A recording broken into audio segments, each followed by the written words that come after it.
Alors, la question qu'on va se poser maintenant, c'est au bout de combien de temps est-ce que le seuil de rentabilité de, je vous rappelle, 100 000 euros sera atteint par Madame Joly, qui a, je vous le rappelle, prévu de faire un chiffre d'affaires sur l'année de 110 000 euros. Or, pour avoir un résultat égal à zéro et commencer à faire du bénéfice, un chiffre d'affaires de 100 000 euros suffit. Donc, ça veut dire qu'en cours d'année, quand elle aura atteint les 100 000 euros, elle va commencer à faire du bénéfice. Mais à quel moment de l'année? Donc, on va calculer ce qu'on appelle le point mort. Alors, regardez un petit peu. Donc, elle a prévu un chiffre d'affaires annuel de 110 000 euros. Annuel, ça veut dire sur une année comptable de 12 mois de 30 jours. 12 mois de 30 jours, c'est-à-dire 360 jours. Pour que je puisse continuer, il faut faire l'hypothèse que l'activité est régulière tout au long de l'année. Donc que l'activité est uniformément répartie tout au long de l'année, c'est-à-dire qu'elle fasse le même chiffre d'affaires chacun des 360 jours de l'année.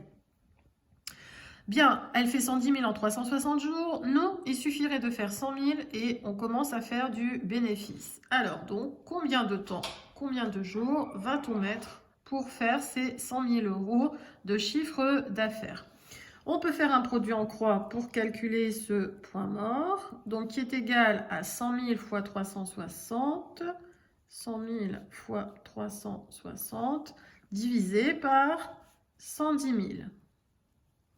Alors, 100 000 fois 360, ça fait, donc de tête, 327,27, soit environ 328 jours. J'arrondis au nombre entier supérieur. À 327 jours, elle n'aura pas encore atteint les 100 000 euros, donc elle ne sera pas encore un résultat égal à 0. Donc, le point mort sera atteint au bout de 328 jours. Il faudra 328 jours pour atteindre le seuil de rentabilité. Je vous laisse le noter.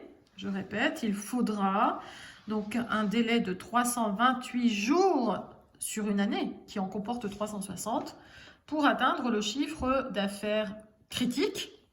On l'appelle aussi comme ça, le seuil de rentabilité, pour atteindre ce chiffre d'affaires critique de 100 000 euros. Chiffre d'affaires critique, puisqu'au-delà de celui-ci, on commence à faire du bénéfice.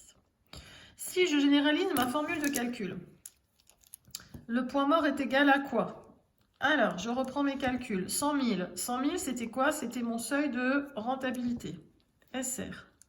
Fois 360. Pourquoi 360? Parce que c'était les calculs dans cet exercice portaient sur une année complète. D'accord? Ce ne sera pas toujours le cas. Donc, je vais rester vague dans ma formule en mettant la durée de la période. Voilà, parfois vous travaillerez sur le semestre, auquel cas vous ramènerez ça à 180 jours. Donc SR fois la durée de la période, observez, divisé par 110 000. 110 000, c'était quoi? Ici, c'était mon chiffre d'affaires annuel. Je reste cohérente.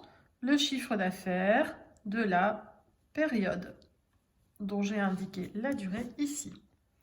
Attention, cette formule n'est valable que si l'activité est régulière. Ça, vous le noterez bien, parce que sinon, ma formule n'est pas valable, comme on va le voir dans quelques minutes avec l'activité numéro 2.